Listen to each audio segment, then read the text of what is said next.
नमस्कार, ये आकाशवाणी है। अभी आप यारमता सिंह से समाचार सुनेंगे।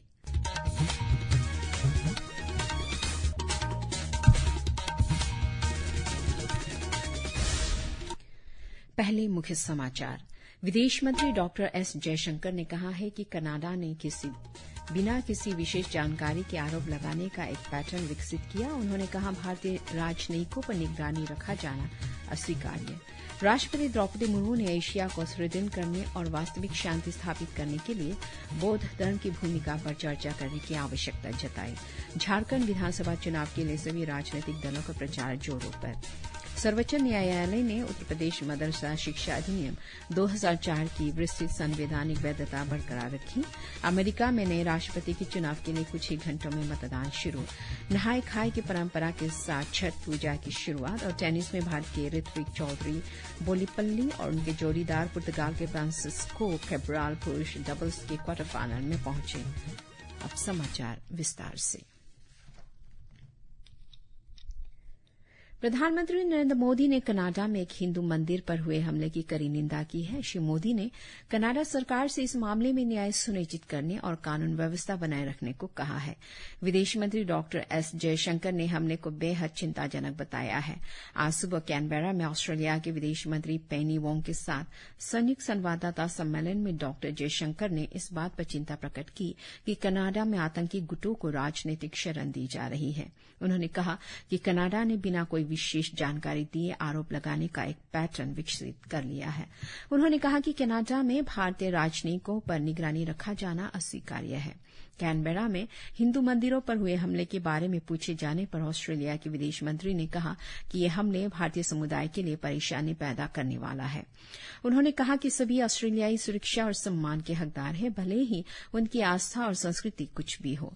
इससे पहले विदेश मंत्री डॉक्टर एस जयशंकर ने आज कैनबेरा में ऑस्ट्रेलिया के विदेश मंत्री पेनी वोंग के साथ भारत ऑस्ट्रेलिया विदेश मंत्रियों की 15वीं औपचारिक वार्ता में भाग लिया। सोशल मीडिया पोस्ट में डॉक्टर जयशंकर ने कहा कि भारत ऑस्ट्रेलिया व्यापक कार्यनीतिक साझेदारी लगातार बढ़ रही है। उन्होंने कहा कि मजबूत राजनीतिक संबंधों, सुदृढ़ रक्षा तथा सुरक्षा सहयोग, विस्तारित व्यापार, अधिक गतिशीलता और गहरे शैक्षिक संबंधों में परिलक्षित होता है। राष्ट्रपति द्रौपदी मुर्मू ने आज कहा कि भारत धर्म की पवित्र भूमि है और हर युग में यहां महान गुरु और रहस्यवादी हुए हैं। नई दिल्ली में पहले एशियाई बौद्ध शिखर सम्मेलन को संबोधित करते हुए राष्ट्रपति मुर्मू ने कहा कि भगवान बुद्ध का इन पथ प्रदर्शकों में अद्वितीय स्थान है। उन्होंने इस बात पर प्रकाश डाला कि बोध गया में बोधि वृक्ष के नीचे सिद्धार्थ गौतम का ज्ञान प्राप्त करना इतिहास की अद्वितीय घटना है। राष्ट्रपति ने कहा कि आज दुनिया कई मोर्चों पर अस्तित्व के संकट का सामना कर रही है, लेकिन बौद्ध समुदाय के पास मानव जाति को देने के लिए बहुत कुछ है। संस्कृति मंत्रालय अंतर्राष्ट्रीय बौद्ध परिसंघ के सहयोग से बौद्ध धर्म को सम्मानित करने के लिए 2 दिवसीय शिखर सम्मेलन का आयोजन कर रहा है। शिखर सम्मेलन का विषय है एशिया को मजबूत बनाने में बौद्ध धर्म की भूमिका। महाराष्ट्र विधानसभा चुनाव नजदीक आने के साथ ही प्रचार अभियान तेज हो गया है। राज्य में कुल 4140 उम्मीदवार 288 सीटों के लिए चुनाव लड़ रहे हैं। सभी दलों के वरिष्ठ नेता मतदाताओं को लुभाने का प्रयास कर रहा है। प्रधानमंत्री और भारतीय जनता पार्टी के वरिष्ठ नेता नरेंद्र मोदी आज से 14 नवंबर तक महाराष्ट्र में विधानसभा चुनाव के लिए कई रैलियों को संबोधित करेंगे। झारखंड में चुनाव प्रचार तेज हो गया है। राज्य में 13 नवंबर को पहले चरण का मतदान होगा। उत्तर प्रदेश के मुख्यमंत्री योगी आदित्यनाथ ने कोडरमा के दोमचांची में चुनावी सभा को संबोधित करते हुए राज्य के मुख्यमंत्री हेमंत सोरेन पर राज्य को बर्बाद करने का आरोप लगाया है।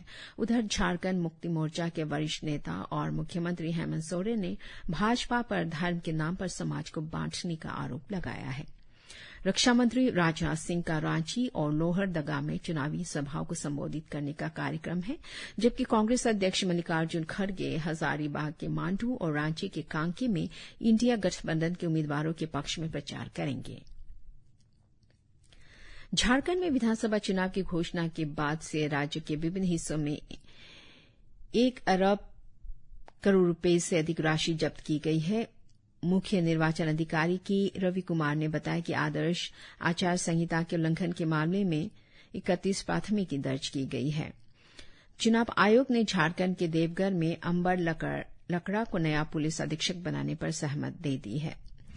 सर्वोच्च न्यायालय ने उत्तर प्रदेश मदरसा शिक्षा बोर्ड अधिनियम 2004 की संवैधानिक वैधता बरकरार रखी है। भारत के मुख्य न्यायाधीश DY चंद्रचूड़ और न्यायमूर्ति JB पारदीवाला तथा मनोज मिश्र की खंडपीठ ने 22 मार्च के इलाहाबाद उच्च न्यायालय के उस फैसले को रद्द कर दिया जिसमें इस अधिनियम को असंवैधानिक और धर्मनिरपेक्षता के सिद्धांतों के खिलाफ घोषित किया था। शीर्ष न्यायालय की इस व्यवस्था के अनुसार उत्तर प्रदेश में मदरसे से काम करते रहेंगे और सरकार को शैक्षिक मानक निर्धारित करने का अधिकार होगा। इससे पहले अप्रैल में शीर्ष अदालत की पीठ ने विवादास्पद निर्णय पर रोक लगा दी थी।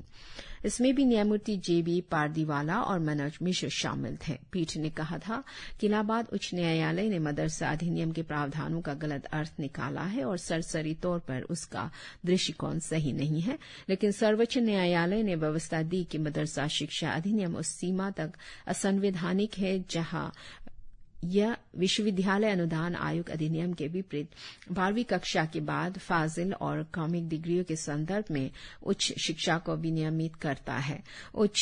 सर्वोच्च न्यायालय ने कहा कि इलाहाबाद उच्च न्यायालय ने यह निर्णय देने में गलती की कि मदरसा कानून को इस आधार पर निरस्त किया जाए कि वह धर्मनिरपेक्षता के बुनियादी सिद्धांत का उल्लंघन कर रहा है। अमेरिका में आज राष्ट्रपति पद के लिए वोट डाले जा रहे हैं। रिपब्लिकन उम्मीदवार डोनाल्ड ट्रंप, फिर से सुने, अमेरिका में आज राष्ट्रपति पद के लिए वोट डाले जा रहे हैं। रिपब्लिकन उम्मीदवार डोनाल्ड ट्रंप और डेमोक्रेटिक पार्टी की कमला हैरिस के बीच मुकाबला है।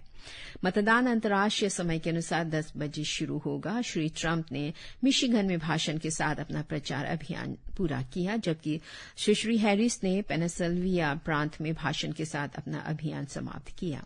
श्री ट्रंप ने प्रचार अभियान के दौरान सीमा सील करने और कई $1 ट्रिलियन मूल्य के प्रस्तावित कर वापस लेने जैसे वायदे किए। सुश्री हैरिस ने चुनाव प्रचार में गर्भपात के अधिकार का समर्थन किया और कामकाजी परिवारों के भोजन तथा आवास की लागत में कमी लाने के वायदे किए। केंद्र सरकार ने आवश्यक खाद्य पदार्थों की कीमतों को स्थिर रखने के साथ साथ किसानों को उचित मूल्य सुनिश्चित करने के लिए कई कदम उठाए हैं। इस क्रम में उपभोक्ता, खाद्य तथा सार्वजनिक वितरण मंत्री प्रहलाद जोशी ने आज नई दिल्ली में भारत ब्रांड चावल तथा आटा योजना के दूसरे चरण का उद्घाटन किया। नीति आयोग के सदस्य डॉक्टर विनोद के पॉल ने कहा है कि कृत्रिम बुद्धिमत्ता यानी AI स्वास्थ्य के क्षेत्र में कई औपचारिक स्थितियों के प्रति सटीक और सही दृष्टिकोण अपनाने में मदद करती है। उन्होंने भारतीय वाणिज्य तथा उद्योग महासंघ फिक्की के 18वें वार्षिक स्वास्थ्य देखभाल सम्मेलन में ये बात कही। उन्होंने कहा कि भारत में स्वास्थ्य सेवाएं विकसित देशों के स्तर की होनी चाहिए। लोक आस्था का महापर्व छठ आज से नहाय खाए के साथ शुरू हो रहा है। सूर्योपासना के 4 दिन के इस पावन अनुष्ठान में कल देर शाम खरना का विधान संपन्न होगा। इसके बाद लगभग 36 घंटे का निर्जला उपवास शुरू होगा। 7 नवंबर बृहस्पतिवार की संध्या अस्ताचलगामी सूर्य, शुक्रवार प्रातः उदीयमान सूर्य को अर्घ्य अर्पण के साथ ही महापर्व का समापन होगा। सूर्यदेव को अर्घ्य अर्पण आमतौर पर पावन नदियों के तट पर संपन्न होता है। विभिन्न सूर्य मंदिरों के छठ घाटों पर भी अर्घ्य दिया जाता है और पूजा संपन्न होती है। बिहार में बड़ी संख्या में श्रद्धालु औरंगाबाद के देव, पटना के औलार्क और नालंदा जिले के अंगारी धाम सूर्य मंदिर पहुंचे हैं। मुख्यमंत्री नीतीश कुमार ने छठ पूजा के अवसर पर शुभकामनाएं दी है। जानी मानी गायिका शारदा सिन्हा नई दिल्ली के अखिल भारतीय आयुर्विज्ञान संस्थान में भर्ती है। प्रधानमंत्री नरेंद्र मोदी ने उनके बेहतर स्वास्थ्य और शीघ्र स्वस्थ होने की कामना की है। मौसी ओपन टेनिस टूर्नामेंट में भारत के ऋत्विक चौधरी बोलीपल्ली और उनके जोड़ीदार पुर्तगाल के फ्रांसिस्को केब्राल पुरुष डबल्स के क्वार्टर फाइनल में पहुंच गए हैं। फ्रांसीसी जोड़ी आर्थर केजाक्स और हेरल्ड मायो मुकाबले से हट गई। क्वार्टर फाइनल में इस जोड़ी का मुकाबला बृहस्पतिवार को मैक्सिको के सैंटियागो गोंजालेज और फ्रांस के एडोर्ड रोजर वासलिन की शीर्ष वरीयता प्राप्त जोड़ी से होगा। नीति आयोग के सदस्य डॉक्टर विनोद के पॉल ने कहा कि कृत्रिम बुद्धिमत्ता यानी AI स्वास्थ्य के क्षेत्र में कई औपचारिक स्थितियों के प्रति सटीक और सही दृष्टिकोण अपनाने में मदद करती है। उन्होंने भारतीय वाणिज्य और उद्योग महासंघ फिक्की के 18वें वार्षिक स्वास्थ्य देखभाल सम्मेलन में यह बात कही। इस 2 दिवसीय सम्मेलन का विषय है स्वस्थ भारत, विकसित भारत। इसी के साथ ये समाचार बुलेटिन समाप्त हुआ। नमस्कार।